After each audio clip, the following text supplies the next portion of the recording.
मंगलमय मंगल करण वीतराग विज्ञान नमो ताहि जाते भये अरिहंतादि महान करि मंगल करि हो महा ग्रंथ करन को काज जाते मिले समाज सब पावे निज पद राज।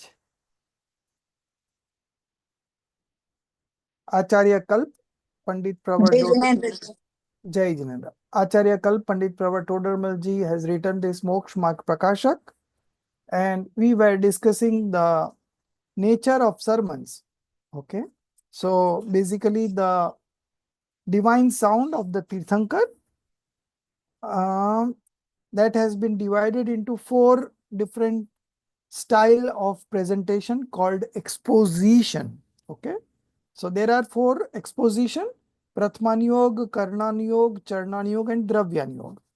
So first we saw the purpose of each exposition, and then we have started the methodology of exposition in Anuyogs, because each exposition has its unique way of presenting things from certain perspective.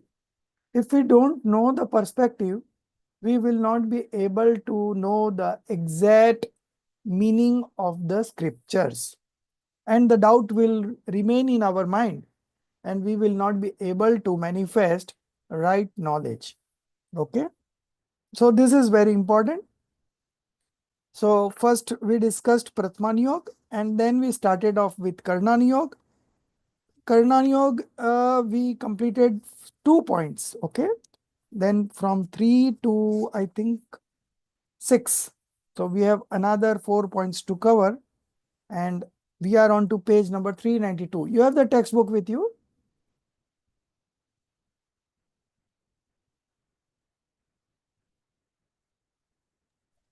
You have the textbook? Yeah, I have the textbook, Ji.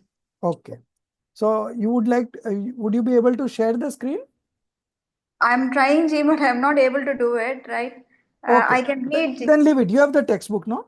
Yeah, I have the textbook. So doesn't matter. If somebody joins in, then we will tell them to share the textbook. Otherwise, we are fine. Okay. So Okay. page number 392. You take out page number I've 392. taken, Ji. So third point onwards, you start reading. Further, many statements given Yeah, in. yes, Ji. Further, many statements given in Karnana Yoga are comprehensible by non-omniscient directly or through inference, and those which are not so comprehensible should be believed as per Jina's commandment.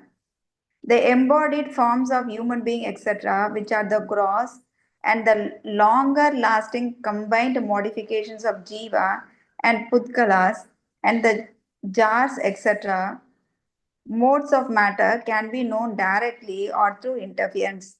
But the degrees of knowledge, etc., and smooth, rough attribute, etc., which are described from the viewpoint of subtle changes taking place every moment, are known only by Jiva's commandment. Likewise, one should know elsewhere also. Okay. So you understood many statements given in Karnan Yoga are comprehensible by non-omniscient. Who are these non-omniscient? Those are the initial stages. Yeah. So from fourth to 12th, from fourth stage of spiritual development to 14th stage of spiritual development, not only from fourth stage, but even the first stage. So first to 12th are all non-omniscient, and when you reach the 13th stage of spiritual development, you are omniscient. Okay.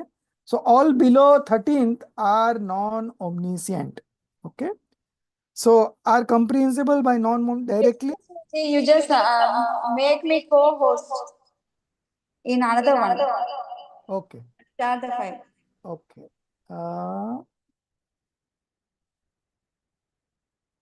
You can try if I made you co-host.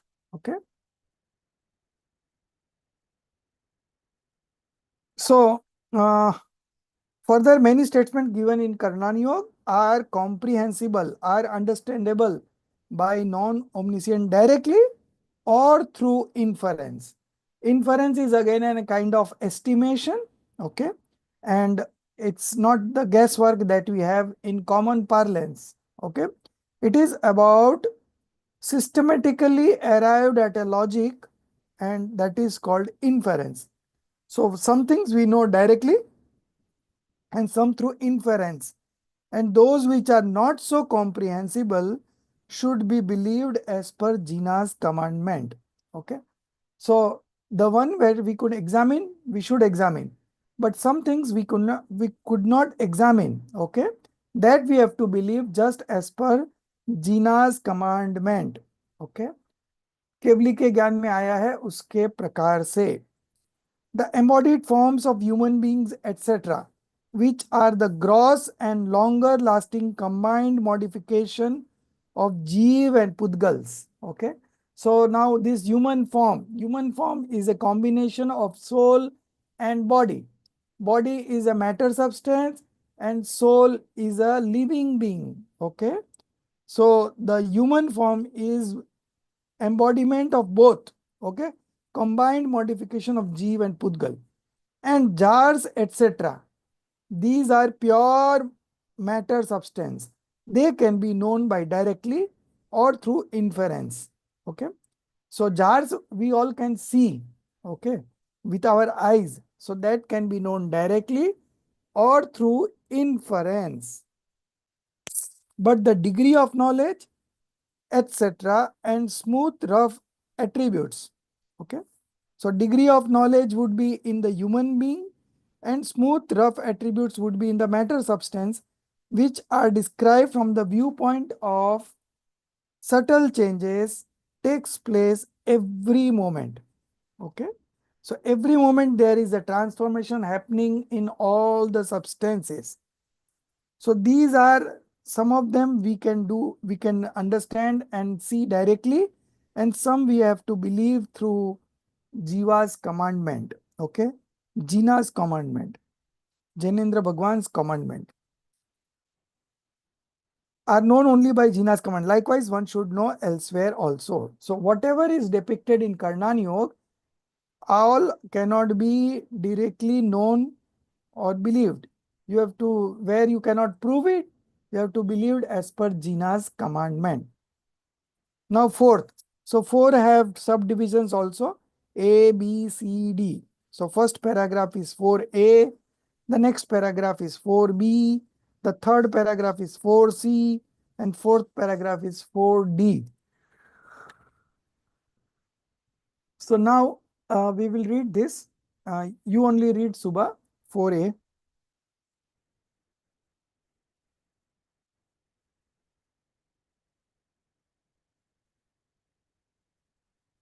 Further in Karnan Yoga, the description is not done according to the proclivity of non-omniscient.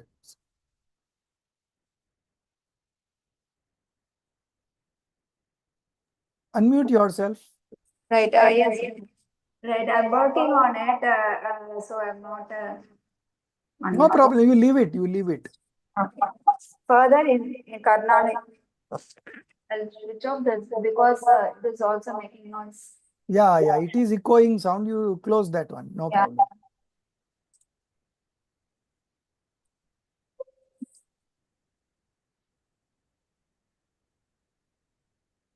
Okay. It's still not closed. You have to go where it is written and then you click it and then you will be able to exit. Yeah.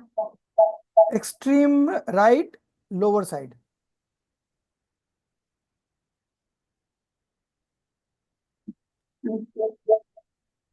Got it? Not done yet. Just end meeting you, right? Yeah. Yeah, now you have been able to do it. Okay. Further in Karnani Yoga, the description is not done according to the proclivity of non-omniscient, but is done of the substances known in Kevalya. For example, many jivas contemplate on the nature of substances and observe vows, etc. But they do not possess the internal power of right belief and right contact. Therefore, they are called misbelievers and incontinent persons. On the other hand, many jivas neither contemplate on the nature of substances nor follow oaths, etc., and either indulge in other acts or remain asleep thoughtlessly, but they possess the power of right belief, etc. Therefore, they are called right believers and votaries, continent persons. Further, some jiva is found in indulging more in passional acts but possesses feeble internal passional power. Therefore, he is called a feeble passioned person. And some jiva is found indulging less in passional activities but possesses intense internal passional power. So, is called a highly passionate person. For example, the periphetic gods, Vyantaras, destroy the town, etc., by passions. Nevertheless, they are stated to possess Pithalacia due to feeble passional power. And the one sense, etc., beings are not seen indulging in passional acts, yet they are stated to possess Krishna Lacia, etc., due to intense passional power. And the devas of Sarvartha Siddhi are found indulging very less in passion, but they are called incontinent because they possess more passional power. And the jiva of fifth gunasthana indulges more in passion acts like business X, etc. Yet he is stated to possess partial continence or contact because of feeble passional power. Likewise, one should know at other places. Further, the activity of mind, speech, and body of some jiva is found to be less, yet he is stated to possess more yoga, vibratory activity, because of power of attracting the karmas. One may be found indulging too much in external activities, nevertheless, is stated to possess less yoga due to weak power. For example, though the omniscient is not having any activity of movement, etc., nevertheless he is stated to possess more yoga, vibratory activity. The two sense, etc., beings make movement, etc., yet they are stated to have less yoga. In the same way, one should know elsewhere. Further, that which is not seen apparently nerveless, it is stated to present there because of presence of subtle power. For example, the true monk is not found indulging in any sexual activity, but the inner instinct for copulation is stated to be present in him up to the ninth gunasthana. The cause of misery is not apparent in Ahamindras. Nevertheless, rarely the size of asata, pain producing karma, is stated to be present there. Similarly, one should know elsewhere. Stop. So, So this is the end of fourth point. okay. So in fourth point, it says that Karnani Yoga's description is not according to the proclivity of non-omniscience, okay?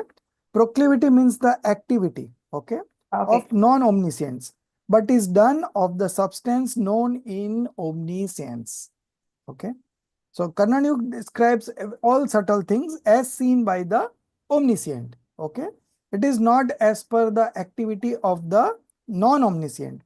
For example, many jivas contemplate on the nature of substances and observe woes, etc. But they do not possess the internal power of right belief and right conduct. Okay. So outside you can see the activities. Okay. But internally they have not the right belief.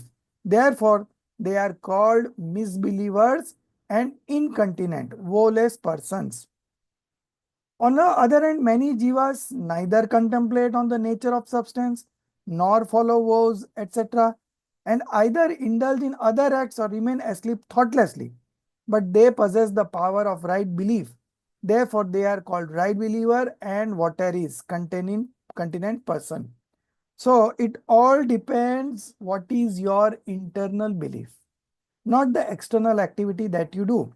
External activity can be seen from outside. but the internal belief, it cannot be seen outside. Okay. And Karnanyo gives all the descriptions as per internal belief. Very subtle descriptions. Okay. So, Aditya ji, I made you a post. You can share the book. Yeah. 4B. Further, some jiva is found indulging in more passional acts, but having less power. Okay. So, depending on the outside activity. Okay. They are said to be feeble passionate person. And some jiva is found indulging less in passional activity, but possesses intense internal passional power. So is called highly passionate person. So a person, whether he is highly passionate or low passionate, it depends on the internal power and not on the external activity. Okay. For example, the peripatetic gods, Vyantar Devas, destroys the town, etc. by passions. Nevertheless, they are stated to possess Pithlesha. So there are 6 kinds of Lesha, and Lesha is a measurement of the level of passions. Okay. Lesha is a measurement. Lesha is a tool by which you can make out what is the level of passion. Okay. So there are 6 divisions to that. 3 are inauspicious passions and 3 are auspicious passions. So 3 lower ones are Krishna Neel Kapot. Okay. Krishna Neel Kapot. So Krishna is the most intentional passion, or it is called black thought. Neel is blue thoughts. It is less intense than the Krishna. And then we have Krishna Neel Kapot. So Kapot is less intentional than the Neel. Okay. So 3 categories of inauspicious and then 3 category of auspicious. So in auspicious there is Pit, Padma, Shukla. Okay. So Pit is the mild passional. Then going further, more mild passion would be Padma, and then more mild passion would be Shukla. Okay. Pit, Padma, Shukla. Shukla is white, Padma is pink, Pit is yellow, Krishna is black, Neel is blue, and Kapot is gray colored, gray colored. So these different colors depicts the level of passion that a person is undergoing. Okay. So it may appear that from outside, you are you are muted now. So you'll have to make me one more time, I guess. Okay. No problem. Yes. So it all depends on the bondage of the karma depends on the level of passions they have, the intensity of the passion. Okay. Example here given that one sensed being. Okay. Beings are not seen indulging in passional acts. So externally, all the trees that you see across are all one sensed being. And from outside, it seems to us that they are very calm, Yet they are stated to possess Krishna Lesha, intense kind of passions, okay, due to intense passional power. And the Devas of Sarvat Siddhi are found indulging very less in passions, but they are called incontinent, asanyami, because they possess more passional power. They cannot go beyond the 4th stage of spiritual development. Okay. They cannot go. The celestial beings never goes beyond 4. Okay. So they are in 4th only. But from outside, if you see, they are indulging in very less passions. All the time they are usually contemplating on the fundamentals of the elements. Okay. But still they possess more passional power. And the jiva of 5th gunasthan, 5th stage of spiritual development, indulgence more in passional acts like business, marriage, etc. Yet he is stated to possess partial continence or conduct because of feeble passional power. So the fifth stage one has eliminated 2 levels of passion. Okay. So here his passions are feeble. Okay. So this is how you can ascertain. All the descriptions in Karnan Yoga are very subtle. You will not be able to make out from external activities. You have to go very deep into understanding your own soul. Then you will be able to understand what the other soul is going through. Okay. That's why uh, many uh, many times I've heard in the lectures that how do you identify an enlightened soul? Okay. So to identify an enlightened soul, you have to first become enlightened one. Okay. So if you are enlightened, you will be able to make out who is enlightened or not enlightened. If you are yourself not enlightened, it's very difficult to make out who is an enlightened soul, who is not an enlightened soul.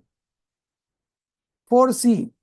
Further, the activity of mind, speech, and body of some jiva is found to be less, yet he is stated to possess more yoga, vibratory activity. Because of power of attracting the karmas, one may be found indulging too much in external activities. Nevertheless, he is stated to possess less yoga due to weak power. Okay. So you may see that a person sitting very calm, okay, in a park, but internally there could be many thoughts going into his mind, and the kind of karma bondage that he is doing, that could be intense. Okay. So from outside we are looking that he is very calm sitting, but internally he is so much active in his mind that he is binding those karmas through vibrational activity. Okay. So generally the bondage of karmas is because of 5 causes. First one is delusion, mithyatva. Then second one is avirati, non-restraint. Then pramad, negligence. Then fourth one is kashai, passions. And the fifth one is yog, mind, speech, and body activity. Okay. For example, though the omniscient is not having any activity of movement, because omniscient is positioned in deep introspective meditation. Okay. They have manifested complete passionlessness and they have manifested omniscience knowledge. Okay. So there is no activity outside, from outside, body activity, no activity. Okay. Uh, is not having any activity of movement, etc. Nevertheless, okay,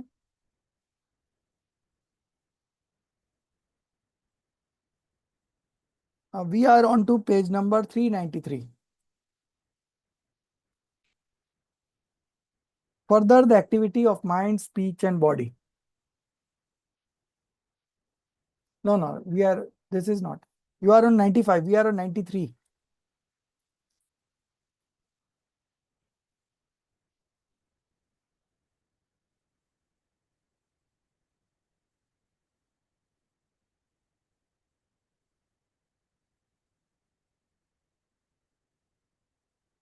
$393. Yeah, that was there. This is not the right one. 393. Slowly, you go slowly, no problem. 393. Yes. 2 pages more.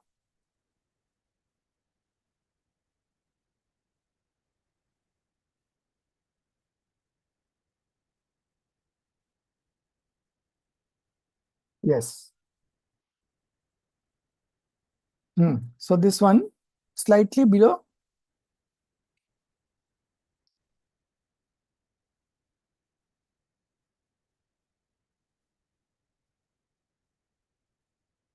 This is done. Next paragraph.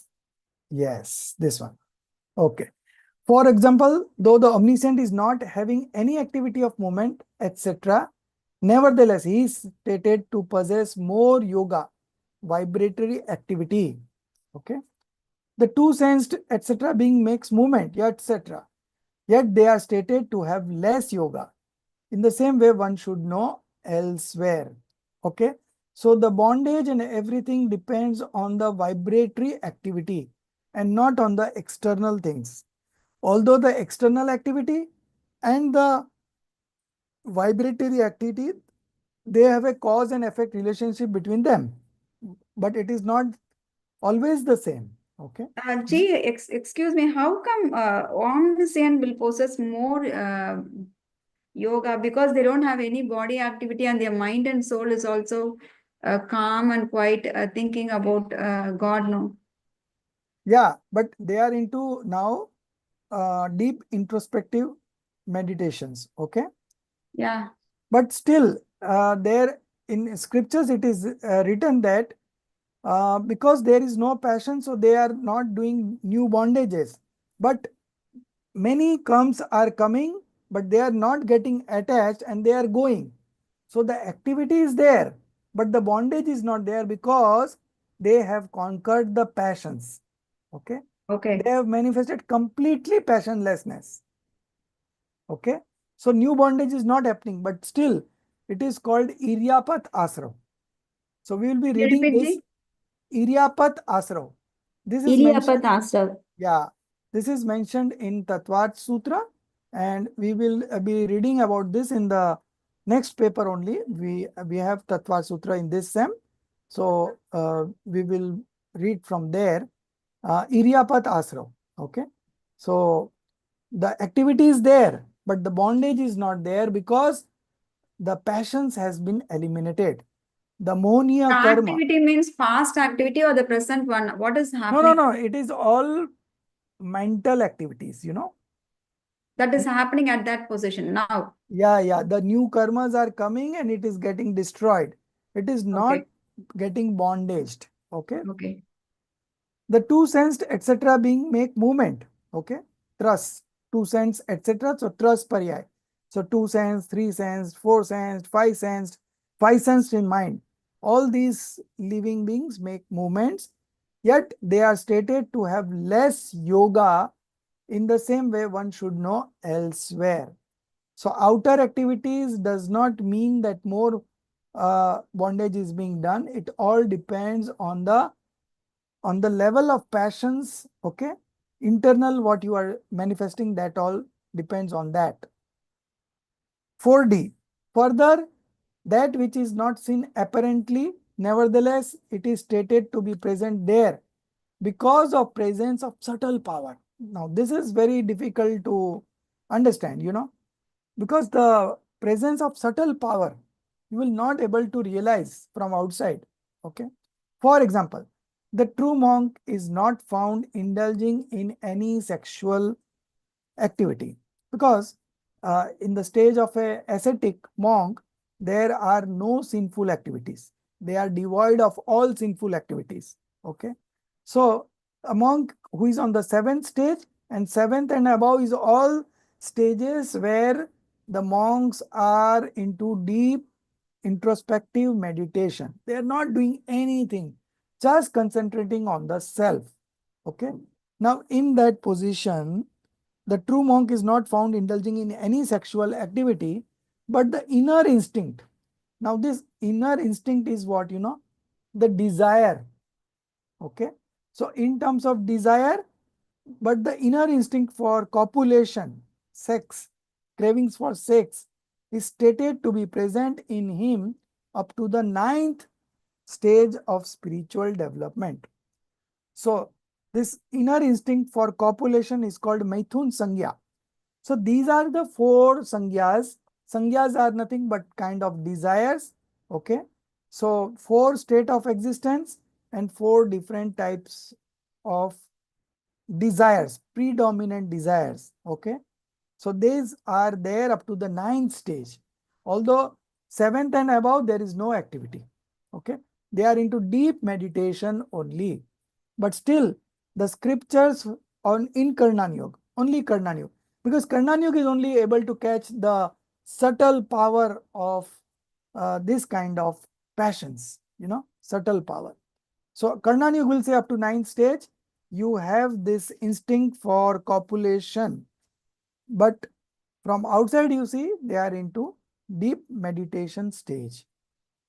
So Karnan Yoga's descriptions are so minor that you have to comprehend it in that manner only to arrive at the right conclusions. Okay. So now we have 6 people. Okay. The cause of misery is not apparent in Ahamindra. Now these Ahamindra gods, they in their previous birth, they are always the true ascetic monks. Okay. And now when their age gets over, they take birth in Ahamindra. Okay. And more or less they are mostly going to get liberated in the next birth or 1 or 2 births. Very, very near to liberation. Okay. Nevertheless, rarely the rise of asatana, pain-producing karma, is stated to be present there. Okay. So the cause of misery is not apparent. It's not seen in Amendra. But nevertheless, the spiritual stage is only 4th for an Amendra Dev. They cannot go beyond 4th. Okay. So the rise of asata, pain-producing karma, is stated to be present there. Okay. But we cannot make out from outside. But internally, if you see, it is there. So it all depends on the internal passions that we have. And Karnan Yoga depicts those subtle manifestations that people do have. Okay. So you have to understand Karnan Yoga in that manner only. Okay. He says that the sexual craving is there up to the 9th stage of spiritual development. And you know that beyond 7th stage, it is only the meditation stage, nothing else. 7th is meditation, 8th is meditation, 9, 10, 11, 12, 13, 14, all are meditative state only. Okay. No negligence. It is all without negligence. They are so much engrossed in themselves.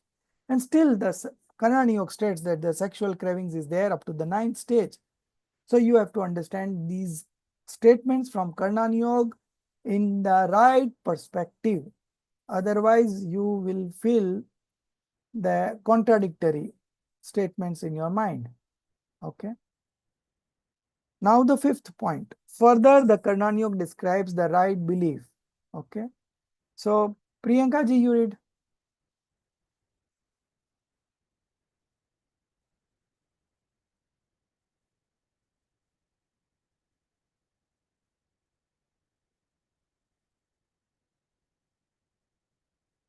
Yeah, this one only, right? This is right. She is not able to unmute her.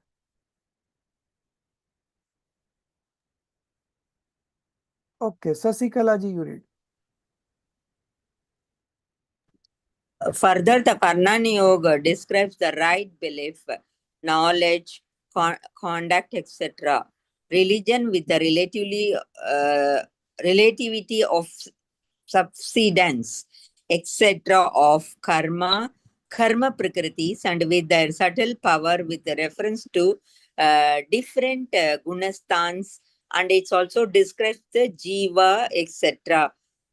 Tattva with their minute details and classifications, etc., which are the cause of the right belief, etc. Here, if someone tries to make effort according to the Karnan Yoga, it can't be possible. The main object of Karnan Yoga is to describe the true nature of substances. There is no prominence of putting anything into practice. Therefore, one just pull it. Just pull it up. No, I cannot see. Therefore, one should follow the conduct as per Charnani Yoga, etc., due to which whatever is to happen happens automatically. For example, if one wishes to subside the karmas, how can he do it?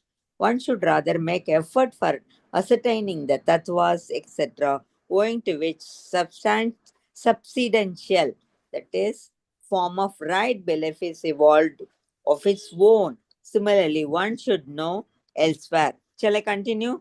Yes. Next paragraph also continue.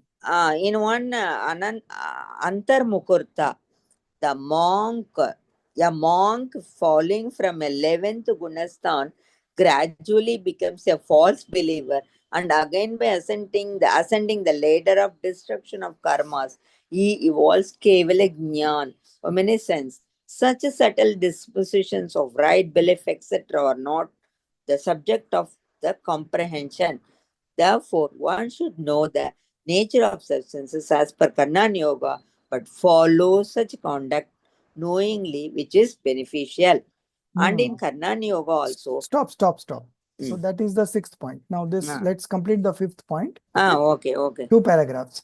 Mm. So here it states that Karnani Yoga, whatever Karnani Yoga describes, it's very subtle. Yes. You cannot put it in practice. Okay. You can put it in practice what the Charnan Yoga recommends, because Charnan Yoga recommends very gross activities, that you can really do it. But Karnan Yoga, whatever Karnan Yoga says, there is no prominence of putting anything into practice. Okay. This you should understand. Okay.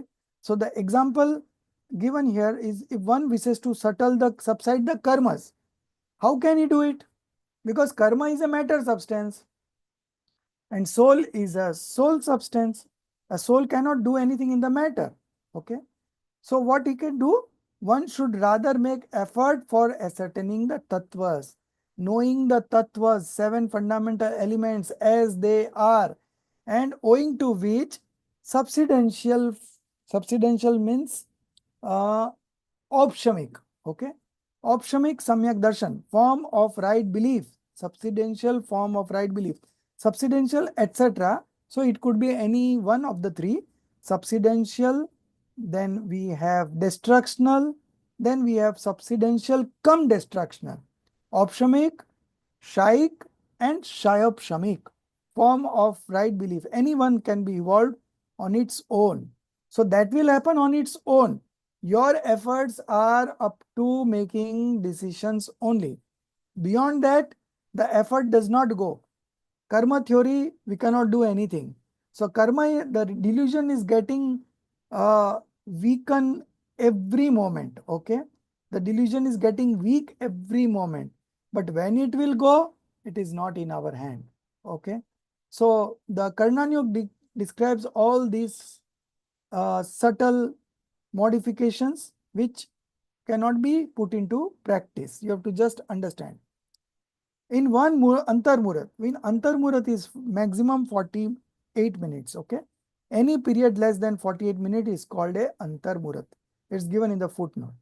So a monk falling from the 11th stage, okay? And he comes back to the first stage. So 11th to first, and then again by ascending the ladder of destruction of karmas, Shapak Shreni, okay? So he was into earlier Upsham Shreni. So he went up to 11, and from 11 he has to fall because it was a Upsham Shreni. So now he is falling, he is going up to 1. And again he bounces back, okay? And again he gets into the ladder of destruction of karma. So this time he is into Sapak Shreni. So 8 to 9, 9 to 10, and then 10 to 12, okay? And then 13. He evolves omniscience. Such subtle disposition of right belief, etc., are not the subject of comprehension. Okay, we cannot make out.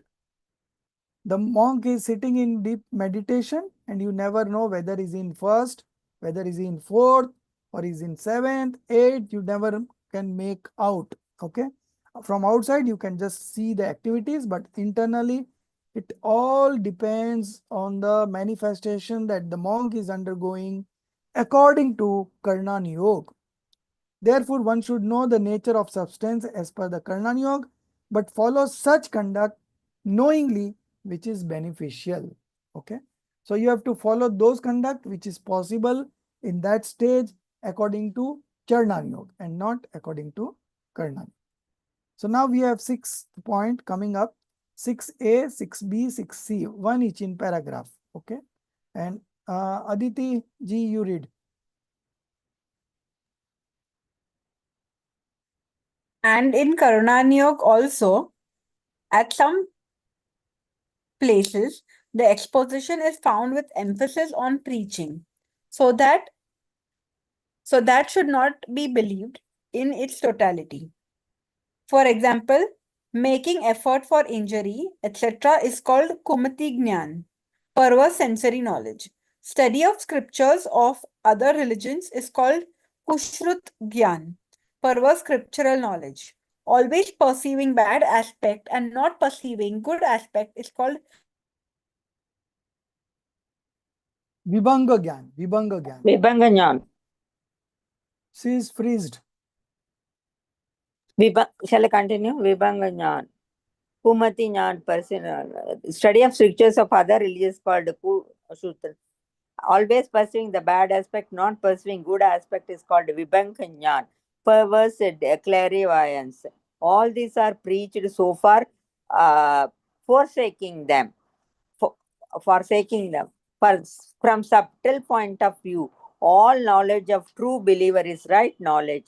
Similarly, one should know elsewhere, and if somewhere general statements are found, the same should not be treated as correct degree to degree. For example, the circumference is described to be 3 times of the diameter, but minutely speaking, it is somewhat more than 3 times. Likewise, one should know elsewhere, and somewhere the exposition is found from the predominance point of view. The same should not be taken as stated in all respects. For example, the Jiva of Mithya Drishti Gunasthana, that is the first Gunasthana, and of Sasadhana Gunasthana, that is second Gunasthana, are described as Papa Jivas, vicious souls. The Jivas of the fourth Gunasthana, that is vowless right believers, etc., are described as Punya Jivas, virtuous souls. This is stated from the predominance point of view, but minutely speaking, both the types of jivas may be found in smaller or greater measure, having virtuous and vicious dispositions. Similarly, one should know elsewhere. In the same way, many other different descriptions are found. The same should be known appropriately. Thus, the methodology of exposition in Karnana Yoga is concluded. So in Karnana Yoga also, at some places, the exposition is found with emphasis on preaching. Okay. The emphasis on preaching. So that should not be believed in its totality. Okay. Because the emphasis on preaching, not on the conduct. Okay.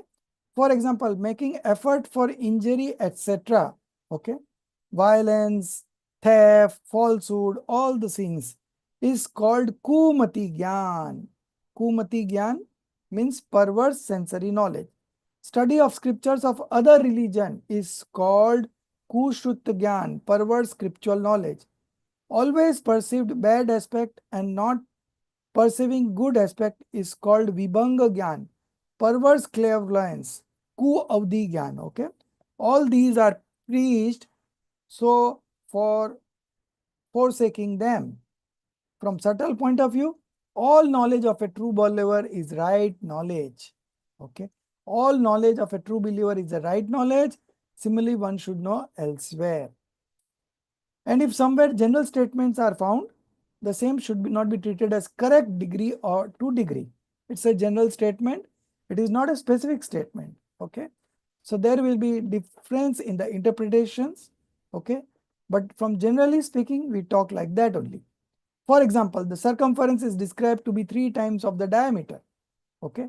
You know the ratio of pi, 22 by 7. So 7 3s are 21, then it is 10, so 7.1, so it is 3 point something, something, something. Okay. But generally it is said that it is 3 times of the diameter. But minute splitting, it is somewhat more than 3 times. Okay. Likewise, one should know elsewhere. Okay. So the exact measurements not there, it is general statements are there and you have to believe it in that sense. You have to interpret in that sense. Okay. Then only you will have an appropriate knowledge. 6C, and somewhere the exposition is found from the predominance point of view. Okay. The same should not be taken as stated in all respect. Okay. From some point of view, it is being said in that from that point of view, it is all correct, but it is not valid in all respects. For example, the jivas of Mithya Drishti Gunasthan, which is the Mithya Drishti Gunasthan, first, and of Sasadhan Gunasthan, second Gunasthan, are described as Pap Jivas, vicious souls. Why they are called Pap Jivas, you know? Because the delusion persists there, the delusion exists there, and delusion is called the biggest sin. Okay? Delusion is called the biggest sin. It is called the grandfather of sins. Okay? And possessions are called the father of sins. Okay? So that's why it is called Papa's Jeev, vicious souls. The Jiva of the fourth Gunasthan, woeless right believer, are described as Punya Jivas because they have manifested right belief. This is stated from the predominance point of view. But minutely speaking, both the types of jivas may be found in smaller or greater measure having virtuous and vicious disposition. So every soul have some virtuous or some vicious dispositions, but predominantly because in the first and second stage they are still in the wrong belief level, so they are called vicious beings. Okay, vicious beings, vicious jivas. And those who are in the fourth and above, they are called virtuous jivas. So all depends on which is predominant. Okay. Similarly, one should know elsewhere. In the same way, many other different descriptions are found. The same should be known appropriately. Now, it is our responsibility to know it appropriately. If we are not able to comprehend it properly, then our assessment, our analysis, our decision will be wrong and the doubt will remain. Okay. So, this terminology, the methodology of each exposition is unique in itself. We have to understand that methodology to exactly come to a conclusion about the preachings that are being said in that scripture. Okay. Thus, the methodology of exposition in Karnan Yoga is concluded.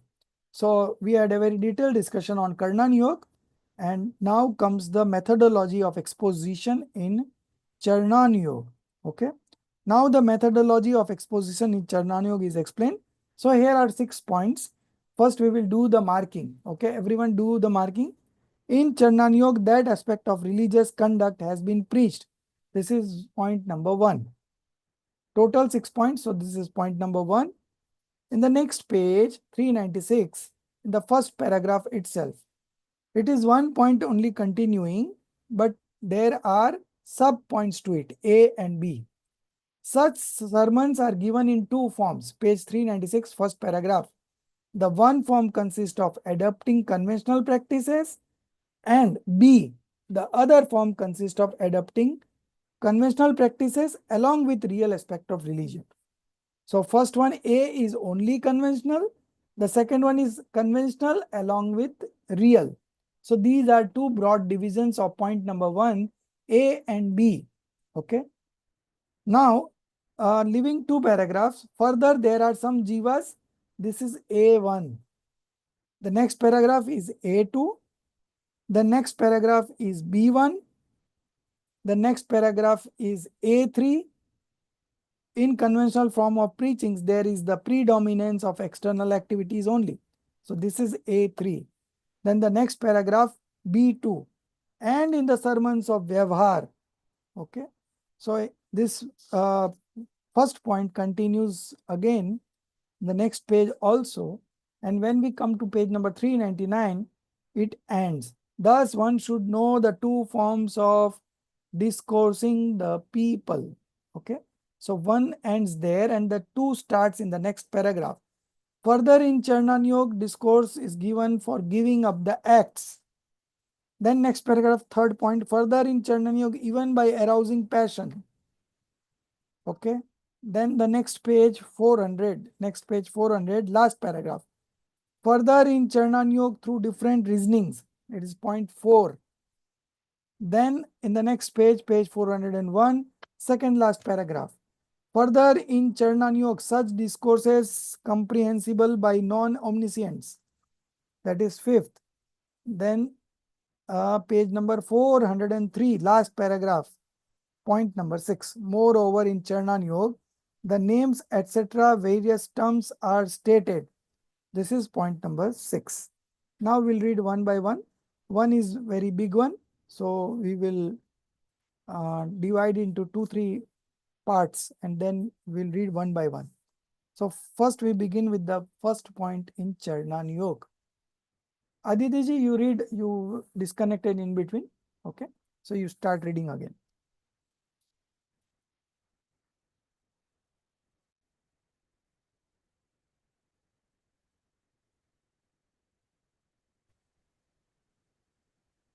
Now the methodology of exposition in Charnanyog is explained. In Charnanyog, that aspect of religious conduct has been preached in the manner which is comprehensible by Jeeves. In fact, the religion is the real form of liberation. Path and its instrumental causes are conventionally called religion. Therefore, from the predominance of Vyavharnai, conventional standpoint, the kinds and subdivisions of various types of conventional religion, Upchar Dharma, are described in this Anuyog. Because in real aspect of religion, Nishchay Dharma, there is no place for acceptance and renunciation of anything, and in the lower spiritual stages, it is not possible for Jeeves to give up rambling state of thoughts. Therefore, here this Jeev is preached to give up irreligious acts and adopt religious practices. Such sermons are given in two forms. The one form consists of adopting conventional practices only, and the other consists of adopting conventional practices along with real aspect of religion. Those Jeeves who do not possess the knowledge of Nishchay, real aspect of religion, and even on preaching, they are not able to grasp it, such false believers are preached only through Vyavhar, conventional path, when they show some interest in religion. And those Jeeves who possess the knowledge of Nishchay and Vyavhar, both are, or who might evolve such knowledge on being preached, such true believers and those false believers who are likely to attain right belief shortly, are given sermons of conventional practices along with real aspect of religion, because the true monk preceptor is the benefactor of all Jeeves. The irrational, mindless Jeeves are not capable of grasping the sermon. The true monks have benefited such Jeeves by preaching other rational Jeeves to have compassion towards such Jeeves. Further, Stop. So let's discuss this one. So there are two kinds of sermons being given according to Charnanyog. First category are those people who doesn't understand very much deep into it. They are only given preachings from Vyavharne, conventional point of view only. So from the conventional point of view, they are able to follow those rituals, okay, and they are able to give up irreligious acts and adopt religious practices, okay. Then there are second categories of people who, along with the conventional practice, they are also able to comprehend the real aspect, okay. So then they are given accordingly the sermons, okay. So the first one, those jiva who do not possess the knowledge of Nishchay, and even on preaching they are not able to grasp, such false believers are preached only through Vyavhar, conventional path, when they show some interest in religion. And those jivas who possess the knowledge of Nishchay and Vyavhar both, or who might evolve such knowledge on being preached, such true believers and those false believers who are likely to attend right belief shortly are given sermons of conventional practices along with real aspect. So this is what discussed. Now, the irrational, okay, mindless jivas. So from one sensed being to five sensed being, Okay. These from 1 to 4 is always mindless. The fifth sense, 5 sense being could be mindless also or with mind also. So this irrational, these are called irrational jeeves, those who don't have mind, are not capable of grasping the sermon because they don't have decision making power. They cannot understand the sermons. Okay. The true monks have benefited such jivas. See, the kind of compassion these monks have, they also thought of those people who cannot do anything in terms of spiritual progress because they don't have mind. So for such jivas, by preaching other jivas to have compassion towards such jivas. Okay. So 1 sense being, 2 sense being, we cannot make out. Okay. So the monks have given us preachings that you should see and walk because there are innumerable 1 sense, 2 sense being in the ground. And if you don't look it, if you don't have a compassion towards them, then you will be incurring great violence. Okay. But Acharya wants to do good for all kinds of jivas. So they cannot directly make them understand the spiritual messages. So they told those jivas that you, when you walk, you have compassionate feeling with other jivas. Whatever you do, you should have a compassion towards other jivas. So by giving such preachings, the ascetic monk has shown compassion towards such 1 sense, 2 sense, 3 sense beings. Okay. Now A1. Further, there are some jivas who cannot attain the right path of liberation. Samyak darshan nahi ho sakta hai. Due to the predominance of karmas. Rise of karmas is such, particularly deluding karma. Okay. So they are not able to get rid of this darshan moh, faith deluding karma. Okay. So the monks have benefited such jivas through the discourse of Vyavahar Dharma. They cannot manifest the right real point of view from real point of view. So they are only given discourse of Vyavahar Dharma, conventional form of religion, by engaging them to adopt virtuous conduct. Okay.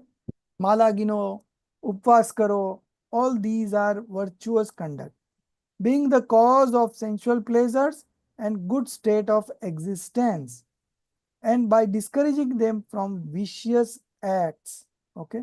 So you leave the vicious acts and you indulge in good acts, being the cause of miseries and evil state of existence.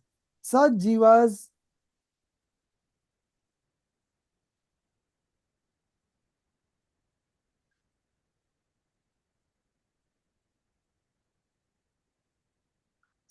are benefited to the extent to which miseries are reduced.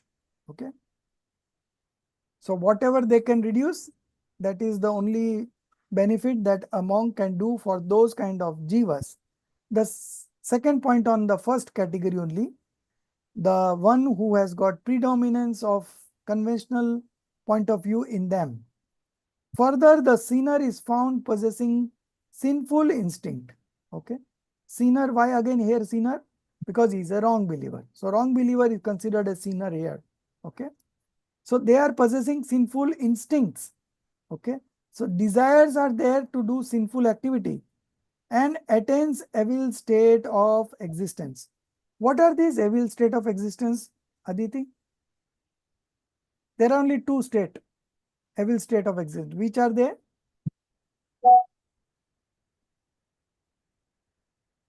Narak and Nigoth. Okay. Narak is hellish being and Nigoth is into subhuman state, 1 sense being, where the instrumental cause of religion does not exist. They have no chance to manifest religion. Okay. Therefore, traditionally, he continues suffering from miseries only. Okay. And the pious person is found possessing pious instincts and attains good state of existence. So, human form and the celestial beings. Okay. These are two good state of existence where the instrumental causes of religion are found. Therefore, traditionally he attains happiness. Or if the power of karmas get reduced, then he may even attain the liberation path also. Therefore, the preceptors encourage jivas through conventional discourses to adapt virtuous acts and to give up vicious acts. Discourage them, you just cancel. Okay.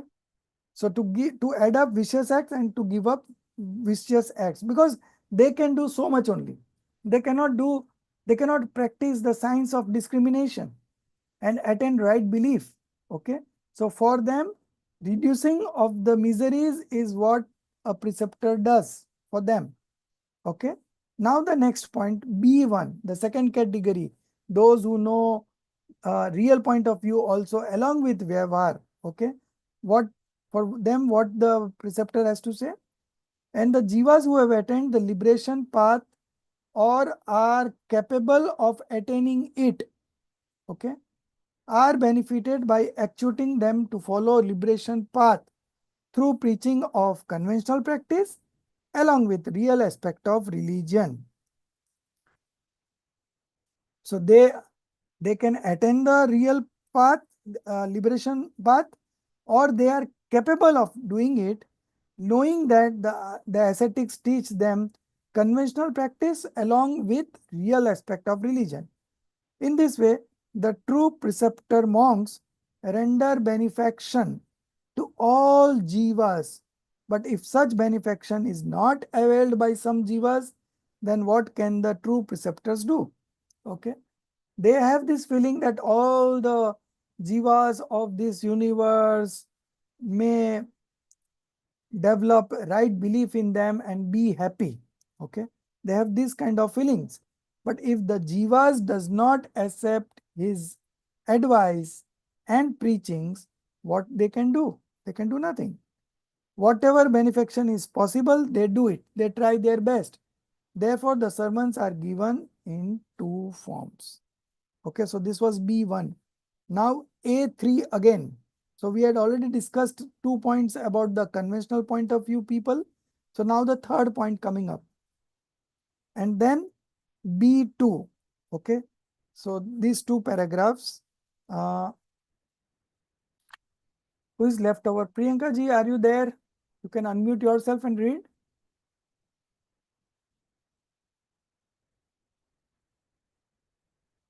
You're still on unmute. You're still on mute, sorry. Okay, I think you are not able to do it. So again, Subhaji, you read. In conventional form of preachings, there is the predominance of external activities only. By following them, the jiva quits the vicious acts and adopts virtuous acts. There, according to the external activities, the inner thoughts also get released from intense passion and become of the order of feeble passions.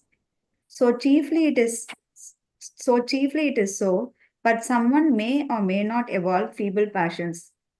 The true preceptors give sermons of observing external rituals only, with the object of improving thoughts and the dispositions. And in the sermons of Vyavahara, conventional path, along with Nishchaya, real aspect of religion, the predominance is of the thoughts and dispositions only. Through its preachings, if someone tries to improve his thoughts by means of practice of Tattva Jnana and contemplation about renunciation, then one's external activities also get improved in accordance with thoughts. On improvement of thoughts, external activity also invariably get improved. Therefore, the true preceptors predominantly give sermons of improving the thoughts. Thus, out of two forms of these sermons, where the Vyavhara religion only is speech, that for attaining right belief, the preceptors preach to develop faith in Arhanta Deva, passionless omniscient God, Nirgandha Guru, possessionless naked monk preceptor, and Daya Dharma, non-violence religion only, and not to have faith in any other deity, etc. And to have faith in Vyavahara form of jivas, etc. tattvas, not to get involved in doubt, etc. 25 blemishes and to develop qualities like doubtlessness, nishankita anga, etc. and samvegya, or towards misery of worldly existence, etc. And for attaining right knowledge, the preceptors preach to study the scriptures containing Jina's preachings and to make effort for understanding the true meaning of the words, etc. properly, and for evolving right conduct. The true preceptors preach to give up sins like injury, etc., partially or completely, and to observe vows, etc. And if some jiva is not found capable of following the higher grade of religion, then the preceptor sermonizes him to take or follow one particular vow only. For example, the tribal person, Bill, was advised to give up eating the meat of crow. The cowherd was preached to chant Namaskar mantra, and the householders to construct the Jinas temple and to engage in worship. Propagation of religion, etc. Thus, sermons are given as per the capacity of jiva. Stop. So this is point number 1 only we are continuing, and the next week we will start the second point. Okay. So again, we come back to conventional form of preachings. The first category of people, there is the predominance of external activity. Okay. So because those people are not able to understand the deep messages, so there the prominence is of the external activity only. They tell them to you chant Namokar mantra, you do fasting, you do this, you do puja, okay, you do fast, all this. By following them, the jiva quits the vicious acts. So that much benefit is being done that they leave the vicious acts and adopt virtuous acts. Okay. There, according to the external activities, the inner thoughts also get released from intense passion and become of the order of feeble passions. Okay. So when they are indulging in vicious acts, it is intense passion. And when they adopt the virtuous acts, the passion gets mild. Okay. The passion gets weakened. So chiefly it is so. But someone may or may not evolve feeble passion. The true preceptors give sermons of observing external rituals only with the object of improving thoughts and the disposition. So there is a cause and effect relationship between your external activity and the thoughts that follows. Now suppose someone is watching a movie. So definitely therefore the dominance is of sensual pleasure, and that is a intense passion. And someone going to the temple and observing doing the puja, okay. So at that time, corresponding to that external activity, the passions also gets milder, okay. So there is a cause and effect relationship. Now coming to again B, the second category of people who can practice nischay along with Vyavar, okay. What the advice the monks are giving to them? B2. And in the sermons of Vyavhara, conventional path, along with Nischay, real aspect of religion, the predominance is of the thoughts and dispositions only. So the external activity are now not highlighted. Okay, now they are highlighting the thoughts and dispositions only. Through its preaching, if someone tries to improve his thoughts by means of practice of Tattva Gyan, fundamental elements, okay, and contemplation about renunciations, okay. Contemplation means again thought activity about renunciation, to forego something, then one's external activities also get improved, okay. So behind the mental development that is happening, the external activity also gets improved in accordance with the thoughts, okay. So those who can understand both Vyavhara and Nischay, they are given advice of that category so that improve their thoughts, and according to the thought, the physical activity also gets improved. On improvement of thoughts, the external activities also invariably get improved. Therefore, the true preceptors predominantly give sermons of improving the thoughts. To improving the thoughts for whom? Those who can take both Vyavhar and Nischay. And and only external activities to those who cannot take the real point of view also. Okay. Thus, out of the two forms of these sermons, where the Vyavhar religion only is preached, therefore attaining right belief, the preceptors preach to develop faith in Aryanta Dev, true God, true monks, and true dharma. Okay. And not to have faith in any other deity. So at least they are saved from going to Kudev, Kuguru, and Kushastra. Okay. So that advice is given for the first category of people. And to have faith in Vyavhar form of Jivas. Okay. That is Sat Tattva from Vyavhar. Okay. Not to get involved in doubt, etc. So 25 blemishes. Okay. So all this is being preached, that you know the nature of true God, true scriptures, and true religion. Okay. And also you know the fundamental elements from conventional point of view, so that your doubts gets removed. Okay. Then the 25 blemishes, and to develop qualities like doubtlessness, nishankitang, no doubts. Okay. So all these are being taught in Charnan Yoga. Okay. To those people who cannot manifest right belief immediately. So they are only given to observe this kind of observances, rituals, wherein they are able to leave the sinful act and indulge in auspicious activity. Okay. And samveg, of towards miseries of worldly existence. Okay. So all this advice for those people. And for attaining the right knowledge, the preceptors preach to study the scriptures containing Jina's preachings and to make effort for understanding the true meaning of the words properly. Okay. So for attaining the right knowledge, okay, the preceptors preach to make them understand the true meaning of the words properly. And for evolving right conduct, the true preceptor preach to give up sins like injury, etc., partially or completely, and to observe vows, okay, Bharavrat and all.